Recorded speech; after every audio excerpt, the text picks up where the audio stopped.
We adore you, O Christ, and we praise you, because by your holy cross you have redeemed the world. In John's Gospel, Jesus' last word from the cross is, "It is finished," sometimes translated, "It is accomplished." In the Latin Vulgate, we find these words, "Consummatum est," it is consummated. These words are very important to understand John's depiction of Jesus. When Jesus is about to die, he cries out to the Father, "It is accomplished." He has fulfilled the will of the Father.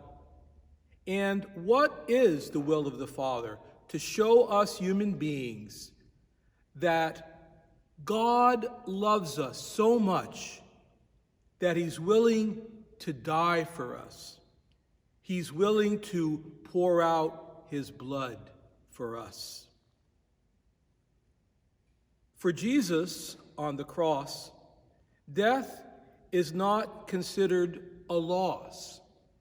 Death is considered a victory, because in that moment when Jesus breathed his last, the world was immersed in a great silence, the silence of love. And in that moment, we received the gift of redemption. Jesus' teaching is so profound, friends. So often when we go through difficulties in life, we can feel defeated. I've certainly been there many, many times.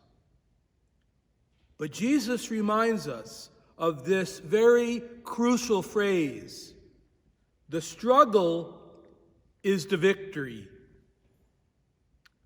I recall Winston Churchill's speech from the Battle of Britain during the Second World War, and he's preparing his country for a massive conflict with Hitler and the forces of evil.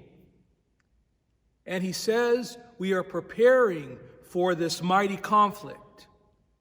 And please God, if our country would last 1,000 years, people might say, this was their finest hour.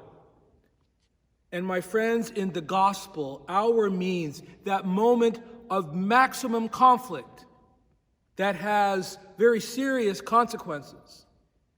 And rather than being overwhelmed by fear, we enter into that hour with courage. And so, friends, courage. Jesus shows us that the struggle is the victory. The Father's will is accomplished. God bless you, and see you in church.